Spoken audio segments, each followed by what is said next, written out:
Pradeep audio clear है? ठीक है भाई, चलो सुधाकर गुप्ता, शैलेंद्र बबलू, सभी को राम राम, जय हिंद, जय भारत। और आज 3 दिन का मिल रहे हैं, जैसे आप सबको पता है कि पहले इंडिपेंडेंस डे 15 अगस्त को थी, इस सैटरडे संडे आ गया, तो आज हम निकल जाएगा भाई तुषार कुमार क्यों निकलेगा, ठीक है? रजनीश, रोशन, अनमोल, विक्की, विके, माय नेम इज अर्चना, बच्चा लिखा है, राहुल हेलो सर, प्रणाम देवेंद्र जी। चलो देखो, अब क्लास शुरू करते हैं आज की। एक काम करना, अगर किसी बच्चे ने लास्ट क्लास नहीं लिया तो मेरा आप सब लोग पहले क्लास देख लो, क्योंकि हम लास्ट क्लास में फ्रिक्शन घर्षण स्टार्ट कर चुके हैं। 1 घंटा ऑलरेडी हम फ्रिक्शन घर्षण के बारे में पढ़ चुके हैं, आज भी फ्रिक्शन चलेगा शुरुआत में। तो अगर आपने आज की क्लास लेने से पहले पिछली क्लास देख रखी होगी तो आप रिलेट कर पाओगे, समझ पाओगे। कोई बच्चा ऐसा है कि पिछली क्लास लेकर नहीं आया है तो समस्या आएगी, तो इसलिए बढ़िया ही है कि आप इस क्लास को छोड़कर पहले लास्ट क्लास कंप्लीट कर लें। तो लास्ट क्लास में मैंने पीडीएफ आपके सामने खुलवाई है। लास्ट क्लास में आपको बताया था कि हम नेक्स्ट क्लास में फ्रिक्शन के प्रकार पढ़ेंगे, तो मैं 3 प्रकार के फ्रिक्शन पढ़ने हैं, ठीक है? एक है स्टैटिक फ्रिक्शन, स्थैतिक घर्षण, एक काइनेटिक फ्रिक्शन, एक रोलिंग फ्रिक्शन, ठीक है? हिंदी में स्टैटिक का, गतिज घर्षण का, और हमारे पास रोलिंग को बोलते हैं लोडिंग घर्षण, ठीक? ये तो आपको रोलिंग फ्रिक्शन है, ये तब काम करेगा जब कोई वस्तु रोल करेगी, जैसे गाड़ी के टायर रोल कर रहे होते हैं, है ना? तो जब कुछ रोल करेगी, रुकते हो जाएगी तो रोलिंग फ्रिक्शन काम करेगा, और ये सबसे कम लगता है। आप एक बात खुद सोचो, अगर मुझे एक बहुत बड़ा ब्लॉक, एक बहुत बड़ा कोई पिंड, एक बहुत बड़ी वस्तु अगर मुझे एक से दूसरी जगह लेकर आनी हो तो मैं किसका लेकर आऊंगा तो बहुत लगेगा। लेकिन मैं उसे ऐसे स्टैंड पर जिसमें पहिए लगे हों, जैसे कूलर का स्टैंड नहीं होता, नीचे पहिए लगे होते हैं, उसके ऊपर दो हल्का सा धक्का मारोगे, पहिए रोल होते जाएंगे, बड़े आराम से सामान लेकर जाएंगे। उसमें चाहे ठेला हो, रेड़ा हो, रिक्शा हो, साइकिल हो, मोटरसाइकिल हो या कार हो, इन सब के टायर रोल करते चलते हैं, तो रोल करते समय फ्रिक्शन काम करता है, और रोलिंग फ्रिक्शन है, ये सबसे कम अपोज करता है गति का। तो जो रोलिंग फ्रिक्शन है इसकी वैल्यू होती है सबसे कम इनमें, तो इनमें सबसे कम वैल्यू होती है, किसकी होती है? रोलिंग फ्रिक्शन की मिनिमम, ये मिनिमम लगता है सबसे कम, ठीक? अब बेटा स्टैटिक और काइनेटिक फ्रिक्शन है, स्थैतिक घर्षण और गतिज घर्षण, इन्हें समझने के लिए पहले एक स्टोरी सुनेंगे, फिर उस स्टोरी से हम कनेक्ट करेंगे, फिर आप ये स्थैतिक और गतिज घर्षण, स्टैटिक फ्रिक्शन और काइनेटिक फ्रिक्शन को समझ पाएंगे, ठीक है? वो इसमें कोई प्रॉब्लम नहीं है, जिस बच्चे को बताओ अपना मोबाइल ठीक कर ले, ठीक है? तो बार-बार कमेंट मत करो क्लास में, इस बात का ध्यान रखो। अब इसे समझने के लिए काम करते हैं, देखो यहाँ पे ध्यान सुनना कि बेटा मान लो कि मेरे घर में एक बहुत ही भारी अलमीरा है, बहुत भारी अलमारी है, मान लो कि वो 300-400 किलो की बहुत भारी, और मैंने सोचा कि इस अलमारी को यहाँ से खिसकाकर इस दूसरे वाले कोने में लेके जाना है, तो मैंने सोचा कि मेरे न्यूटन का नियम पढ़ा है, ठीक है? अब मैं गया अलमारी में, मैंने फोर्स लगाया, तो मैंने सोचा कि न्यूटन का नियम मैंने पढ़ा है, F इज इक्वल टू होता है m में, तो मैंने फोर्स लगाया तो वस्तु एक्सेलरेट करनी चाहिए, तब गति माननी चाहिए, जैसे मैं फोर्स लगाऊंगा धक्का मारूंगा अलमीरा पे, अलमीरा एक्सेलरेट करता है, कोने में जानी चाहिए। लेकिन मैंने जैसे अलमीरा पे फोर्स लगाया, अलमीरा टच से मस मिली, हल्की से मिली, मैंने कहा न्यूटन का नियम फेल हो गया, मैं फोर्स लगा रहा हूं, ये अलमीरा एक्सेलरेट करेगी नहीं, तो किसी ने भाई साहब ये जो F is equal to m में जो F है ना, ये होता है नेट फोर्स। तो अगर आपने फोर्स लगाया और अलमारी नहीं चली, इसका मतलब क्या है कि अलमारी पे नेट फोर्स जो है, जितना फोर्स आप इधर से लगा रहे हो ना, अलमारी पर उतना ही फोर्स उधर से लगा होगा। मैं कैसे बात कर रहा हूं, मैं अकेला फोर्स लगा रहा हूं, मैं अलमारी पर फोर्स लगाया, उधर तो कोई दिखाई नहीं है, अगर ऊपर फोर्स लगाओ तो अलमारी हिल नहीं रही, तो कोई ना कोई फोर्स यहां पे जरूर लगा है, यहां पे एक ही फोर्स है जो अपोज कर रहा है फ्रिक्शन, यानी अलमारी जिस सरफेस पर रखी हुई है, वो क्या है, जब मैं इस अलमारी पर पूरा फोर्स लगा रहा हूं, मतलब मैंने 50 न्यूटन का लगाया, तो जो अलमारी जमीन के जो फ्रिक्शन लगा ना, वो भी 50 न्यूटन का होगा, जितने फोर्स मैं अलमारी को खिसका रहा हूं उतना ही फ्रिक्शन अपोज कर रहा है, तो नेट फोर्स जो अलमारी हिली नहीं, मैंने कोई बात नहीं, मैंने 50 न्यूटन का लगाया, अलमारी नहीं चली, कोई बात नहीं, फ्रिक्शन भी 50 न्यूटन का है, तो मैं बाहर गया जूस पी के लिए लिखाई, अब मैंने फोर्स लगाया 80 न्यूटन का, अलमारी अभी भी नहीं खिसकी। इसका मतलब क्या हुआ कि फ्रिक्शन ने भी अपनी वैल्यू बढ़ा के सीख ली है। देखो फ्रिक्शन की खास बात होती है, जैसे आप फोर्स बढ़ाओगे फ्रिक्शन भी साथ में अपनी वैल्यू उतनी बढ़ाएगा। अब मैंने 2 बच्चे उड़ाए, हम सबने मिलकर 200 न्यूटन का बल लगाया, अलमारी अभी भी नहीं खिसकी। इसका मतलब फ्रिक्शन भी 200 न्यूटन हो चुका है, मैंने 2 बंदे उड़ाए, 5 बंदे फोर्स लगा रहे हैं, लगा रहे हैं 300 न्यूटन का बल, अलमारी अभी नहीं खिसकी, यानी फ्रिक्शन कितना हो चुका है 300। यानी जैसे मैं फोर्स बढ़ा रहा हूं 50 बढ़ा के मैंने 300 किया, तो फ्रिक्शन भी घर्षण के प्रमाण बढ़ा के 300 कर रहा है, जितना फोर्स उतना फ्रिक्शन, जितना फोर्स उतना फ्रिक्शन, जितना फोर्स उतना फ्रिक्शन, इसलिए अलमारी खिसक गई। ऐसा करके अलमारी खिसकेगी नहीं, मान लो 50 को लेके आ गया, अब अलमारी खिसक जाएगी।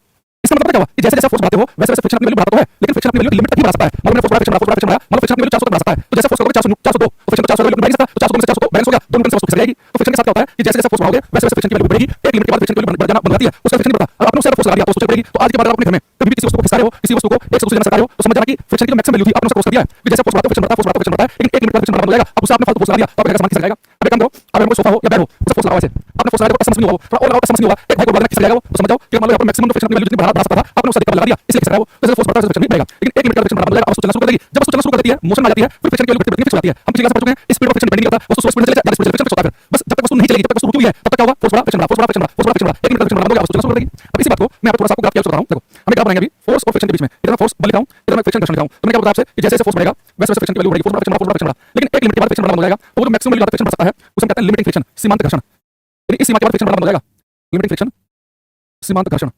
अब वस्तु क्या करेगी, चलना शुरू कर देगी, जब वस्तु चलना शुरू करती है तो फ्रिक्शन की वैल्यू है ये फिक्स हो जाती है, चेंज नहीं करेगी। यानी देखो फोर्स बढ़ा फ्रिक्शन बढ़ा, तो ये कौन सा फ्रिक्शन होता है, स्टैटिक फ्रिक्शन, स्थैतिक घर्षण। जब तक वस्तु रुकी होती है फोर्स बढ़ने पर फ्रिक्शन का मान बढ़ता है, और रुकी वस्तु के ऊपर लगता है स्थैतिक घर्षण, स्थैतिक घर्षण। बड़ा स्टैटिक फ्रिक्शन कब लगता है, जब कोई वस्तु रुकी होती है, रेस्ट होती है। जब वस्तु चलना शुरू कर देगी तो उसके ऊपर काम करता है काइनेटिक फ्रिक्शन, जब कोई वस्तु चलती है तो काइनेटिक फ्रिक्शन काम करता है गतिज घर्षण। तो गतिज घर्षण कब लगता है, जब वस्तु मोशन में हो, गति में हो, जब वस्तु गति में होगी, और इसकी वैल्यू होती है फिक्स, जब वस्तु गति में होगी स्पीड कम हो जाता हो उससे फर्क नहीं पड़ेगा। जो काइनेटिक फ्रिक्शन है इसकी वैल्यू होती है कांस्टेंट, फिक्स होती है, इसकी वैल्यू वेरी करती है, कांस्टेंट नियत। लेकिन जो स्टैटिक फ्रिक्शन है इसके साथ क्या होता है, स्टैटिक फ्रिक्शन के साथ ये अपनी वैल्यू को बढ़ाता है, जैसे फोर्स बढ़ेगा फ्रिक्शन बढ़ेगा, फोर्स बढ़ेगा फ्रिक्शन नहीं बढ़ेगा। तो ये इसे लिखेंगे एक सेल्फ एडजस्ट इट्स वैल्यू, यह है अपने मान को स्वयं समायोजित करता है, यानी कि एडजस्ट करता है, यह है अपने मान को स्वयं, यह है अपने मान को, यह अपने मान को स्वयं समायोजित यानी कि एडजस्ट करता है। जैसे फोर्स बढ़ेगा फ्रिक्शन की वैल्यू बढ़ेगी, तो स्टैटिक फ्रिक्शन जो होता है इसकी वैल्यू फिक्स नहीं होती। जैसे फोर्स मान लो इतना था तो फ्रिक्शन की वैल्यू ये थी, फोर्स आपने बढ़ा दिया तो फ्रिक्शन की वैल्यू साथ में बढ़ गई, फोर्स बढ़ा फ्रिक्शन की वैल्यू बढ़ गई, फोर्स बढ़ा फ्रिक्शन की वैल्यू बढ़ गई, लेकिन एक लिमिट के बाद बंद हो जाएगी, उसे कहते हैं लिमिटिंग फ्रिक्शन। ये जो लिमिटिंग फ्रिक्शन है इस स्टैटिक फ्रिक्शन का मैक्सिमम होता है। तो लिमिटिंग फ्रिक्शन क्या होता है, maximum value of static friction, ये होता है स्थैतिक घर्षण का अधिकतम मान, स्थैतिक घर्षण का अधिकतम मान, ठीक है? तो लिमिटिंग फ्रिक्शन क्या होता है, स्टैटिक फ्रिक्शन की अधिकतम वैल्यू। एक बार बताओ, मैं क्वेश्चन पूछने वाला हूं आपसे, तो आप सारे बात लिखिए, पेपर में भी आता है यहाँ पे, आपको मेरी पूछा है उसने कि वो कौन सा फ्रिक्शन है जो अपनी वैल्यू को सेल्फ एडजस्ट करता है। तो सेल्फ एडजस्ट वैल्यू तो कौन है, वो स्टैटिक फ्रिक्शन। आपसे भी पूछता है कि किस फ्रिक्शन की वैल्यू कांस्टेंट रहती है, काइनेटिक फ्रिक्शन की वैल्यू कांस्टेंट रहती है, और ये तब काम करता है जब वस्तु मोशन में गति होती है। स्टैटिक फ्रिक्शन की वैल्यू को सेल्फ एडजस्ट करता है, ये तब लगता है वस्तु रुकी हुई हो। आपसे पूछेगी लिमिटिंग फ्रिक्शन क्या होता है, स्टैटिक फ्रिक्शन से फोर्स बढ़ता है, वैल्यू बढ़ाता है, तो स्टैटिक फ्रिक्शन की जो मैक्सिमम वैल्यू होगी उसे लिमिटिंग फ्रिक्शन कहते हैं। ये वैसे बताएंगे, फिर मैं कुछ बड़े से क्वेश्चन आपसे पूछने वाला हूं। एक डाउट से आपने बताया कि इसका डेरिवेटिव बहुत कम होता है, अर्थ से 400 किलोमीटर दूर होता है फॉर्मूला से, एक डाउट है सर, आपने बताया था इस आईएसएस इंटरनेशनल स्टेशन पर, अरे इंटरनेशनल स्पेस स्टेशन जो है ना, मैंने क्या कहा आपसे कि वो फ्री फॉल कर रहा है, मुक्त रूप से गिर रहा है, जबकि उसको धरती के चक्कर काटते हो तो फ्री फॉल कर रही होती है, तो फ्री फॉल की कंडीशन में इफेक्टिव ग्रेविटी शून्य हो जाती है। जैसे मान लो कि ये मेरे पास में ये ऑब्जेक्ट है, ये मेरे पास फ्री फॉल कर रहा है, मुक्त रूप से गिर रहा है, तो मुक्त रूप से गिरेगा तो इसके अंदर मैंने आपसे बताया कि जैसे कोई लिफ्ट काट जाए फ्री फॉल करे, या उसको फ्री फॉल करे मुक्त रूप से गिरे, तो वहां पे नॉर्मल रिएक्शन जो होती है, तो नॉर्मल रिएक्शन में लिफ्ट वाला केस आया तो फ्री फॉल केस में नॉर्मल रिएक्शन जीरो, और वेइंग मशीन नॉर्मल रिएक्शन कोई आती है, जो तराजू होता है वो नॉर्मल रिएक्शन लंबत प्रतिक्रिया बनाता है, नॉर्मल रिएक्शन जीरो, इसलिए आपको अपना वेट नहीं लगता। ऐसा नहीं कि ग्रेविटी समाप्त हो जाएगी, ऊपर पे ग्रेविटी थोड़ी सी कम होगी, बस समाप्त हो जाएगी, उस ग्रेविटी की वजह से घूम रहा है वो फ्री फॉल कर रहा है, मुक्त रूप से गिर रहा है। दोबारा पढ़ने क्लास को अब यहाँ पे देखना बेटा कि क्या कैसे होगा कि फ्रिक्शन कितना होगा, ये आपने पिछली क्लास देखी है, मुंह खा के चला क्लास में फ्रिक्शन कितना होगा डिपेंड करेगा कि सरफेस का नेचर कैसा है। पिछली क्लास में फ्रिक्शन का म्यू आर, तो म्यू जो है कोएफिशिएंट ऑफ फ्रिक्शन घर्षण गुणांक सरफेस सरफेस की खुदाई पर डिपेंड करेगा, नॉर्मल रिएक्शन कितनी लगी उस पर डिपेंड करेगा। अब यहाँ पे क्वेश्चन आपसे पूछ रहा हूँ, इसका आपको आंसर देना है। देखो बेटा मान लो कि ये ऐसे एक एग्जांपल है, आंसर आप बताएंगे, पहले क्वेश्चन सुनेंगे। मान लो कि लिमिटिंग फ्रिक्शन जो है सीमांत घर्षण, इसी केस में लिमिटिंग फ्रिक्शन जो है सीमांत घर्षण जो है, मान लो बेटा कि इसका जो मान है लिमिटिंग फ्रिक्शन का, सीमांत घर्षण का लिमिटिंग फ्रिक्शन की वैल्यू है 390 न्यूटन, यानी कि फ्रिक्शन की वैल्यू को 390 न्यूटन तक बढ़ा सकता है। तो मेरा क्वेश्चन ये है लिमिटिंग फ्रिक्शन की वैल्यू 390 न्यूटन है, मैंने उसको फोर्स लगाया 60 न्यूटन का, अगर फोर्स लगाऊंगा 60 न्यूटन का तो फ्रिक्शन कितना लगेगा, अगर मैं फोर्स बढ़ा के कर दूंगा 110 न्यूटन तो फ्रिक्शन कितना लगेगा, अगर मैं फोर्स बढ़ा के कर दूंगा 290 न्यूटन 290 न्यूटन तो फ्रिक्शन कितना लगेगा, अगर मैं फोर्स बढ़ा के कर दूंगा 370 न्यूटन तो फ्रिक्शन कितना लगेगा, फोर्स अगर बढ़ा के कर दूंगा 409 न्यूटन तो फ्रिक्शन कितना लगेगा, ये आपको बताना है। अगर लिमिटिंग फ्रिक्शन की वैल्यू 390 न्यूटन है तो जब 60 न्यूटन लगाएगा तो फ्रिक्शन कितना, एक मिनट में लिखना 110 न्यूटन का फ्रिक्शन कितना, 290 का फ्रिक्शन कितना, 390 का फ्रिक्शन कितना, 409 का फ्रिक्शन कितना, एक मिनट में लिखो। मैंने स्मार्ट कर लो, जो बता देगा, ठीक है, पढ़ने में ध्यान दो तुम।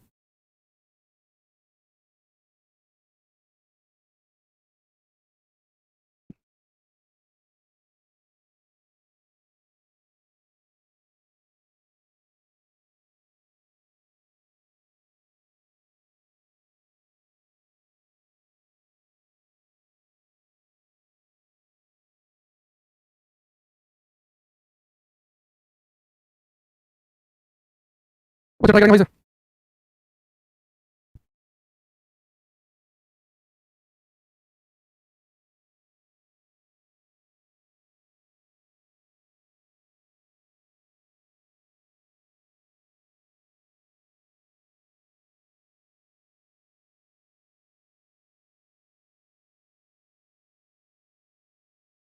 कुछ आंसर मेरे पास में आ रहे हैं, यहाँ पे देखना ये बच्चों का आंसर गलत है कि सही है। मैंने आपको बताया कि जितना फोर्स होता है उतना होता है फ्रिक्शन, जितना फोर्स लगाओगे फ्रिक्शन लगेगा। अगर आपने फोर्स लगाया 60 न्यूटन का तो फ्रिक्शन की वैल्यू 60 न्यूटन है, फोर्स लगाओगे 110 न्यूटन तो फ्रिक्शन 110 न्यूटन, फोर्स लगाओगे 290 तो फ्रिक्शन की वैल्यू कितनी 290, फोर्स लगाओगे 370 फ्रिक्शन की वैल्यू कितनी 370, लेकिन फ्रिक्शन जितना फोर्स उतना फ्रिक्शन ये काम करता चलता है 390 न्यूटन तक, क्योंकि फ्रिक्शन की वैल्यू 390 तक बढ़ सकता है। जैसे फोर्स करोगे 409 तो फ्रिक्शन की वैल्यू लगेगी 390 क्योंकि 390 से नहीं बढ़ सकता, लिमिट फ्रिक्शन की वैल्यू 390 है।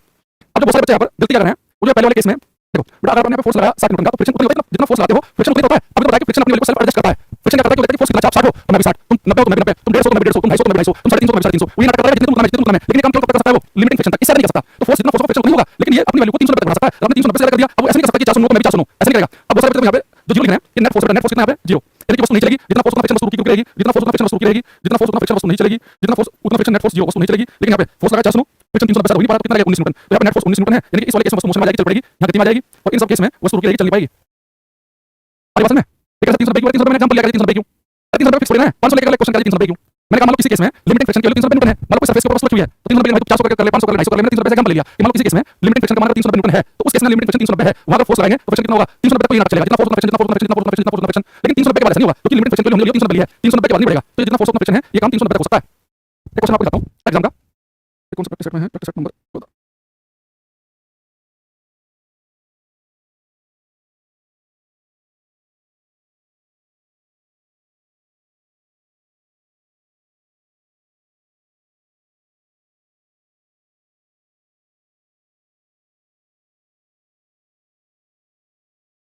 ये क्वेश्चन करना ध्यान से करना, बहुत ध्यान से। कह रहा है कि एक ब्लॉक फर्श पर इससे पड़ा है, ब्लॉक पर स्टैटिक घर्षण का अधिकतम मान 10 न्यूटन है, यदि ब्लॉक पर 8 न्यूटन का क्षेत्र बल लगाया जाए तो ब्लॉक पर घर्षण बल का मान क्या होगा। क्वेश्चन नंबर 26 इसी को करना, भले 10 सेकंड चल लेना। बायो को अपन नहीं पता, नहीं पता इस बारे में, बायो के बाद बायो की टीचर करो, या इस क्लास में फिजिक्स क्लास बायो की नहीं है, और मैं 20 बार बता चुका हूं मेरी क्लास में केमिस्ट्री की बात करो।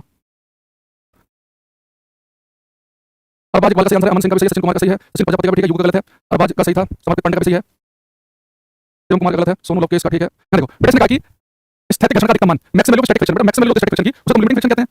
तो लिमिटिंग फ्रिक्शन कितना देखा 10 न्यूटन, तो लिमिटिंग फ्रिक्शन 10 न्यूटन है, ये 10 न्यूटन तो क्या चलेगा, जितना फोर्स उतना फ्रिक्शन, जितना फोर्स उतना फ्रिक्शन, तो ब्लॉक पर कितना फोर्स लगाया 8 न्यूटन का, अब 8 न्यूटन का बल लगाएंगे तो फ्रिक्शन की वैल्यू तो 8 न्यूटन होगी। मैंने आपसे कहा कि जो फोर्स है उतना ही फ्रिक्शन होगा, फोर्स 8 न्यूटन का फ्रिक्शन 8 न्यूटन, तो 10 न्यूटन तक कोई ना चलेगा। हां अगर मैं फोर्स को 11 न्यूटन तो फ्रिक्शन की मैक्सिमम वैल्यू 10 तक पहुंच सकती है, तो फिर वापस 10 लिखोगे, अदरवाइज जितना फोर्स उतना फ्रिक्शन, जितना फोर्स उतना फ्रिक्शन, फोर्स की जो वैल्यू वही वैल्यू फ्रिक्शन की, और ये नाटक कब तक करना है जब तक लिमिटिंग फ्रिक्शन से पहले पहले। तो फोर्स 8 न्यूटन का तो फ्रिक्शन 8 न्यूटन लगेगा, यानी कि नेट फोर्स कितना हो गया, आपने फोर्स 8 न्यूटन लगाया, फ्रिक्शन से आपको 8 न्यूटन का नेट फोर्स 0, 8 आप लगा 8 लगा, यानी कि वस्तु चलेगी नहीं, रुकी रहेगी, ऐसे कैसे बढ़ेगी, आंसर आएगा 8 न्यूटन।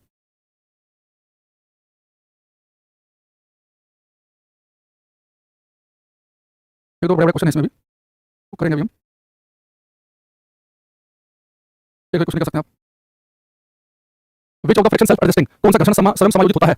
आयुष यादव, शिवम, देवेंद्र, रजनीश कुमार, कर सकते हैं आप इसे। तो अभी मैंने आपको बताया कि कौन सा घर्षण समायोजित करता है स्टैटिक फ्रिक्शन। जितना फोर्स उतना फ्रिक्शन, जितना फोर्स उतना फ्रिक्शन। काइनेटिक फ्रिक्शन जो होता है गति करते समय लगता है, इसकी वैल्यू कांस्टेंट है। लिमिटिंग फ्रिक्शन क्या है? स्टैटिक फ्रिक्शन की मैक्सिमम वैल्यू भी फिक्स होती है। तो आंसर है इसका ए ऑप्शन।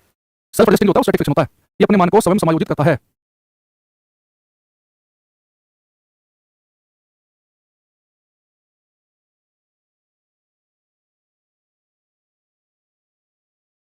ठीक है, अच्छा एक बार उदाहरण देंगे आपको। अगर आपसे कहे कि सबसे बड़ा फ्रिक्शन कौन सा होता है, हम कहेंगे सबसे बड़ा फ्रिक्शन होता है लिमिटिंग फ्रिक्शन। लिमिटिंग सीमांत घर्षण, क्योंकि ये तो स्टैटिक घर्षण की वैल्यू है। उसका क्या लिखेंगे हम? Static friction. स्थैतिक उससे छोटा होता है काइनेटिक, उससे छोटा कौन होता है? रोलिंग। Rolling friction. एक ही लिखेंगे रिलेशन, एक ही लिखेंगे। मधु नाइक लिख रहे हैं, sir from Karnataka, I am pure Kannada medium student, I don't understand 100% English and English, but your class I will understand because English and Hindi mixed teaching. अब लग रहा है कि आपको इंग्लिश कमजोर है, आप ग्रामर देखकर खतरनाक ग्रामर लिखी, कोई फर्क नहीं पड़ा, समझ में आना चाहिए बस। ठीक है, चलो आगे लिखेंगे हम एंगल ऑफ फ्रिक्शन। क्या लिखना? नहीं, पहले लिखो एंगल ऑफ रिपोज। ये बड़ा प्यारा कॉन्सेप्ट है, क्वेश्चन हमारे पास में। एंगल ऑफ रिपोज,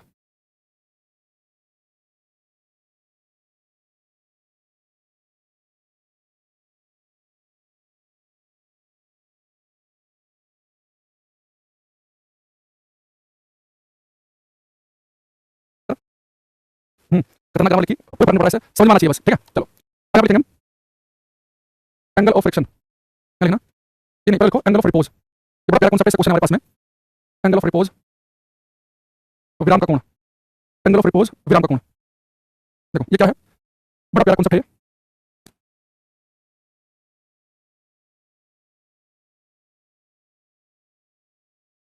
तो आपने चीज देखी होगी, आपने अभी चालू ट्राई कर सकते हैं। ठीक है, क्या देखो, आप एक किताब लो, इस किताब को ऐसे बंद कर लो, है ना? कोई किताब कॉपी आपके पास में है और उसके ऊपर कुछ सामान रख दो, छोटा सा पत्थर रख दो, इरेजर रख दो या शार्पनर रख दो, जो भी कुछ भी छोटा सा। किताब आप कैसे बंद है? ठीक है, अच्छा अब आपने क्या किया, ये आपने कोई चीज जो यहाँ पर रख दी। अब इस किताब को धीरे खोलो, धीरे धीरे आप खोलोगे, एंगल बढ़ाओगे बढ़ाओगे बढ़ाओगे बढ़ाओगे, एक एंगल ऐसा आएगा जिस पे वस्तु आपने ऊपर रखी है ना, ये खिसकना शुरू करेगी, खिसकना शुरू कर देगी। तो जैसे मान लो कि आपने यहाँ पर कोई ऑब्जेक्ट रखा हुआ है, ये आपने ऑब्जेक्ट रखा है यहाँ पे, अभी बड़े आराम से टिका हुआ है, आपने थोड़ा सा एंगल और बढ़ाया, अभी भी टिका हुआ है, लेकिन एक एंगल ऐसा आएगा कि जिस पर ये फिसलना शुरू कर देगा। बेटा वो मिनिमम एंगल जिस पर कोई वस्तु फिसलना शुरू कर दे, वो न्यूनतम कोण जिससे हमने हल्का सा एंगल ऊपर कर दिया, जैसे एंगल बढ़ाऊंगा एक एंगल ऐसा आएगा, हल्का सा भी एंगल बढ़ा दिया तो तुरंत ये वस्तु खिसक जाएगी, फिसल जाएगी। तो वो एंगल जिससे ऊपर कोई ऑब्जेक्ट फिसलना शुरू कर दे किसी इंक्लाइंड सरफेस पर, किसी झुके हुए तल पर, किसी नत समतल पर, उसे कहते हैं एंगल ऑफ रिपोज। सब लिखते हैं अल्फा से। एंगल ऑफ रिपोज क्या है? वह न्यूनतम कोण, वह मिनिमम एंगल जिससे हल्का सा एंगल ऊपर कर दिया गया तो वस्तु फिसलना शुरू कर देगी, उसे एंगल ऑफ रिपोज कहेंगे। आपने ध्यान दिया हम तो करते हैं ऐसे एक बार, ऐसे मजे मस्ती में पता नहीं क्या कर रहे हैं, ऐसे कॉपी ली उसको हम रखते थे स्कूल में, और हल्का ऐसे करते बढ़ाते बढ़ाते एक एंगल ऐसा था कि फिसलना शुरू कर देती थी। उसमें पता नहीं कि कंपनी की एंगल ऑफ रिपोज है कि जिससे ऊपर फिसल रही है। तो किसी भी इंक्लाइंड सरफेस पर वो न्यूनतम एंगल जिससे ऊपर फिसलने लगे उसे कहते हैं एंगल ऑफ रिपोज। क्या लिखेंगे? The minimum angle, the minimum angle above which any object starts to slide on an inclined plane is called angle of repose। Alpha से हम हिंदी लिखेंगे, वह न्यूनतम कोण, वह न्यूनतम कोण जिससे ऊपर कोई वस्तु किसी किसी नत समतल की झुका हुआ किसी नत समतल पर फिसलना प्रारंभ कर दे विराम का कोण कहलाता है। विराम का कोण कहलाता है। ठीक है, तो वह न्यूनतम कोण जिससे ऊपर कोई वस्तु किसी नत समतल पर फिसलना प्रारंभ कर दे विराम का कोण कहलाता है। और जो अल्फा से इसका छोटा सा फॉर्मूला है, उसे ध्यान समझना। ये विराम कोण के बारे में पूछ लेगा निकालने के लिए। ये विराम कोण का एक फॉर्मूला होता है, एक फॉर्मूला लिखेंगे हम mu equal to tan alpha. बेटा म्यू तो आपको पता ही क्या है, घर्षण गुणांक। पिछली क्लास में पढ़ा हमने म्यू क्या है यहाँ पे, कोएफिशिएंट ऑफ फ्रिक्शन, घर्षण गुणांक, कोएफिशिएंट ऑफ फ्रिक्शन, घर्षण गुणांक। और अल्फा को पता ही हमने लिखा है एंगल ऑफ रिपोज है, विराम का कोण, एंगल ऑफ रिपोज, विराम का कोण। तो पेपर में क्या करेगा, आपको घर्षण गुणांक दे देगा और आपसे विराम का कोण पूछ लेगा, एंगल ऑफ रिपोज या एंगल ऑफ रिपोज देकर आपसे घर्षण गुणांक पूछ लेगा। जैसे मैं आपसे एग्जांपल पूछूं, अगर आपसे क्वेश्चन पूछा बड़ा सिंपल सा एक लाइन का, यदि विराम का कोण 30 डिग्री हो तो घर्षण गुणांक का मान क्या होगा? If angle of repose is 30 degree then what is the value of coefficient of friction. तो विराम का कोण 30 डिग्री है तो घर्षण गुणांक का मान क्या होगा? ये करो, mu equal to tan alpha.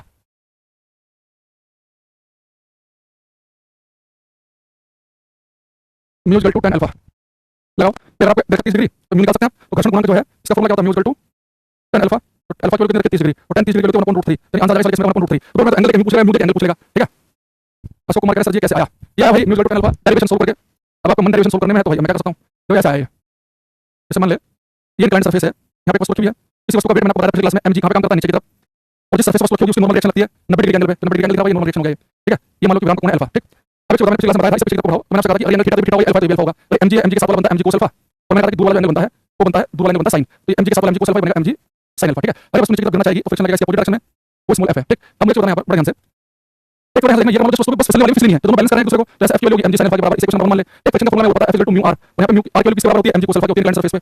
ठीक है, ये दो इक्वेशन तेरे पास में 1 और 2, ये फ्रिक्शन है, ये फ्रिक्शन इन्हें इक्वेट कर ले। mg sin अल्फा बराबर हो जाएगा म्यू mg cos अल्फा के, mg से mg कट गया तो cos को नीचे लिया तो म्यू किसके बराबर हो जाएगा? sin alpha upon cos alpha के बराबर। sin अपॉन cos होता है tan, तो mu equal to tan alpha. ये डेरिवेशन नहीं करना तुम्हें, तो बताया ना, चुपचाप सुन ले रहा हूं। ज्यादा ज्ञान वर्धन के मास्टर नहीं बनना है क्लास में, पेपर सोल्व करना है, ठीक है, और नोट लेनी है चुपचाप। तो mu equal to tan alpha आ गया, तो सीधा रखो कि म्यू में और अल्फा में क्या रिलेशन है, mu equal to tan alpha. अगर अल्फा की वैल्यू 30 डिग्री तो म्यू इक्वल टू 3 और अल्फा की वैल्यू 45 देता तो 1 आ जाती, तो जो भी आपको देगा अल्फा की वैल्यू उसके हिसाब से निकाल लोगे आप ये, ठीक है। इन्हें सोल्व नहीं करके बैठने के लिए डायरेक्शन सोल्व करने, ये कोई बोर्ड के एग्जाम में थोड़ा करो क्लास की कि mu equal to tan alpha relation 3 number में डिराइव करो, ठीक है। अच्छा अब यहां पे आ गया विराम का कोण आ गया, एक क्वेश्चन और देखना, एक लिखेंगे हम एंगल ऑफ फ्रिक्शन घर्षण कोण, एंगल ऑफ फ्रिक्शन घर्षण कोण। इसकी डेफिनेशन थोड़ी गंदी सी है, अजीब सी है, इसकी डेफिनेशन थोड़ा कम पूछता है कंपैरेटिवली पेपर में। ये डेफिनेशन जाती है विराम के कोण की कि वह न्यूनतम कोण जिसके ऊपर कोई वस्तु समतल पर चलना शुरू कर दे प्रारंभ करते विराम का कोण कहलाता है। Minimum angle of angle start to slide one inclined surface angle of repose, इसकी डेफिनेशन इंपॉर्टेंट है, ये फॉर्मूला अगर आपको याद करना तो कर लेना, मर्जी बाकी आपकी, लेकिन डेफिनेशन इंपॉर्टेंट है। अब आते हैं इस पे घर्षण कोण पे, ठीक है।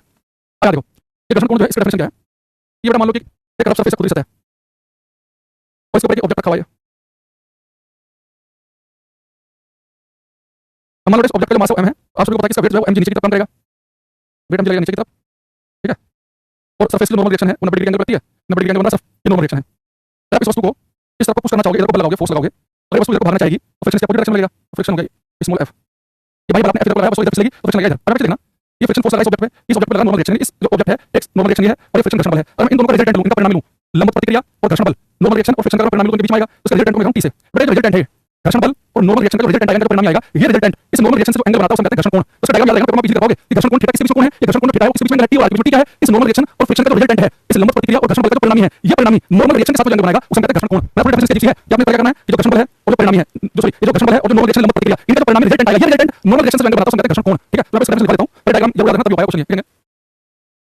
the angle between normal reaction and resultant of normal reaction and friction force the angle between normal reaction and resultant of normal reaction and friction force is called angle of friction लिखेंगे घर्षण बल और लंबवत प्रतिक्रिया का परिणामी घर्षण बल और लंबवत प्रतिक्रिया का परिणामी लंबवत प्रतिक्रिया से जो कोण बनाता है, लंबवत प्रतिक्रिया से जो कोण बनाता है घर्षण कोण कहलाता है, घर्षण बल और लंबवत प्रतिक्रिया का परिणामी, घर्षण बल और लंबवत प्रतिक्रिया का जो परिणामी है, ये लंबवत प्रतिक्रिया से जो एंगल बनाता है उसे कहते हैं घर्षण कोण, ठीक है। और इसका फॉर्मूला भी सेम है, घर्षण कोण जो होता है थीटा, इसका फॉर्मूला भी है रिपो जैसे mu equal to tan theta. इन्हीं पेपर में अगर आपको एंगल ऑफ रिपो पूछे विराम का कोण, उसका फॉर्मूला भी क्या है, mu equal to tan alpha, और एंगल ऑफ फ्रिक्शन पूछे घर्षण कोण पूछे, इसका फॉर्मूला भी क्या है, mu equal to tan theta. दोनों के फॉर्मूले सेम है। यहां पे थीटा बस क्या है, घर्षण कोण, वहां पे angle of repo alpha, angle of friction, ठीक। अब मैं एक क्वेश्चन पूछ लेता हूं आपसे, इनका आंसर देना है।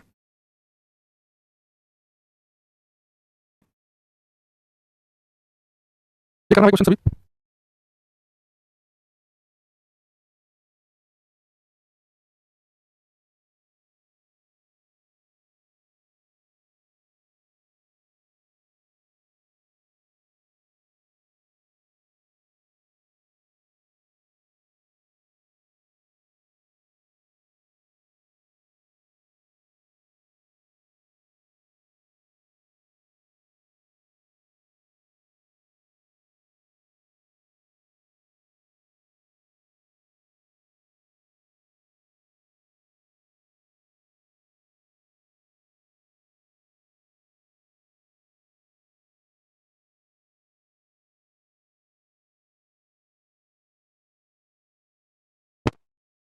कि एक ब्लॉक घर्षण गुणांक म्यू और कोण थीटा के झुकाव वाले समतल पर पड़ा, इससे पड़ा थीटा बढ़ा जाए तो घर्षण बल क्या होगा। देखो ये कह रहा है कि हमारे पास में ये एंगल थीटा और थीटा के ऊपर ऑब्जेक्ट पड़ा हुआ है, तो क्या घर्षण गुणांक म्यू और कोण थीटा के झुकाव वाले समतल पर इससे पड़ा हुआ ब्लॉक है, थीटा की बढ़ेगी, बताओ थीटा की बढ़ेगी तो क्या होगा, थीटा की बढ़ेगी तो फिसलने की संभावना बढ़ेगी, फ्रिक्शन जो बल होगा उसके लिए बढ़ेगी, डिक्रीज करेगी। जैसे थीटा बढ़ोगे फ्रिक्शन फोर्स घटेगा। अगर आपको याद हो मैंने आपको पिछली क्लास में बताया था कि अगर कोई वस्तु किसी इंक्लाइंड सरफेस पर पड़ी है तो फ्रिक्शन का फॉर्मूला क्या था, F = μ r होता है, और तो मैंने कहा कि इंक्लाइंड सरफेस पर क्या होती है mg cos, यहां पे theta angle mg cos theta हो जाएगा। अब जैसे थीटा की वैल्यू बढ़ाओगे तो लास्ट क्लास में बताया कि थीटा बढ़ने पर cos थीटा का मान तो घटता है, बट थीटा की वैल्यू 0 तो cos 0 की वैल्यू 90 कर दो, cos 0 की वैल्यू 0 थीटा बढ़ने पर cos मान घटता है। लास्ट क्लास में हमने डिस्कस कर चुके हैं, थीटा बढ़ने पर cos थीटा का मान घटेगा, cos थीटा घटेगा, फ्रिक्शन की वैल्यू घटेगी। तो जैसे थीटा की वैल्यू बढ़ाओगे तो फ्रिक्शन का मान घटता है, इन वस्तुओं से फिसलने की गिरने की संभावना बढ़ जाएगी, ठीक है। अगर मैंने क्वेश्चन से पहले पूछा था वो पेपर में आपको लैंग्वेज में कैसे दिखेगा, यहां पे देखना। इसने कहा है यदि किसी सतह के घर्षण का गुणांक कोएफिशिएंट ऑफ फ्रिक्शन, घर्षण गुणांक का होता है म्यू, घर्षण का गुणांक अगर √3 है तो पिंड को उस पर खिसकने के लिए समतल के झुकाव का कोण क्या होना चाहिए, then angle of inclination of the plane to make a body on just to slide, just slide करने के लिए क्या होना चाहिए झुकाव का कोण, एंगल ऑफ रिपोर्ट का कोण पूछा है। ये कह रहा है कि अगर घर्षण गुणांक √3 है तो angle of report just slide करना स्टार्ट कर दे, तो यानी कि एंगल ऑफ रिपोर्ट पूछा है तो mu equal to tan alpha, alpha की वैल्यू निकालनी है हमें, और इधर √3 तो tan अल्फा की √3, तो tan की √3 होती है जब एंगल ऑफ 60 डिग्री का, आंसर बनेगा बी ऑप्शन, इसका आंसर आएगा बी। अगर होता 1/√3 तो 30 डिग्री लगाते हैं तो tan की वैल्यू 1/√3 आती है 30 डिग्री पर और √3 आती है 60 पर। ये समझ कर लिया, वो मैं कर रहा हूं मैं। एक क्वेश्चन करना, क्वेश्चन नंबर 25 है कि to keep a particle moving with constant velocity on a frictionless surface and external force. Question number 25 answer सब देखना चाहूंगा, पहले 25 लिखेंगे उसके आगे लिखेंगे, पहले 25 लिखो। देखो उसने कहा है कि to keep a particle moving with constant velocity, घर्षण रहित सतह पर एक कण को स्थिर वेग से, मैंने पहले आपको बताया कि पेपर में लंबवत क्वेश्चन आया और दिखाओ कि ऑब्जेक्ट को कांस्टेंट वेलोसिटी से नियत वेग से चलाने के लिए कितने बल की आवश्यकता होती है, आपको बताना 0 में फोर्स की आवश्यकता होती है, फोर्स की आवश्यकता होती है वेलोसिटी बढ़ाने घटाने के लिए। आपको पता है कि एक्सेलरेट क्या होता है एम में, अगर किसी वस्तु पर फोर्स लगाएंगे तो वस्तु एक्सेलरेट करेगी, एक्सेलरेट प्रवृत्ति दिखाएगी, एक्सेलरेट करने के बाद उसके वेग में परिवर्तन होगा, तो वेग परिवर्तन के लिए फोर्स होता है। अगर वस्तु को कांस्टेंट वेलोसिटी चल रही है तो आपको फोर्स नहीं लगाएंगे, उसकी वेलोसिटी चलती रहेगी, तो लिखना पड़ेगा इज नॉट नेसेसरी, ये आवश्यक नहीं है। अगर वस्तु की वेलोसिटी बढ़ानी है, लगातार बढ़ानी है, तो लगातार फोर्स लगाना पड़ेगा वेलोसिटी डायरेक्शन में, वेलोसिटी घटाने पर वेलोसिटी के अपोजिट डायरेक्शन में फोर्स लगाना पड़ेगा, वेलोसिटी बढ़ाने की आवश्यकता ही नहीं है। जब भी पेपर में कांस्टेंट सब लिखा हो कि कांस्टेंट वेलोसिटी नियत वेग, तो फोर्स जो हर वक्त कांस्टेंट एक्सेलरेशन पता करना, नियत त्वरण पता करना कोई आवश्यकता पड़ेगी, बल्कि आवश्यकता त्वरण पता करने के लिए एक्सेलरेट करने की होती है, वेलोसिटी में चेंज करने की होती है, वेलोसिटी कांस्टेंट बढ़ाने के लिए होती है। ठीक है, वो समझ गया?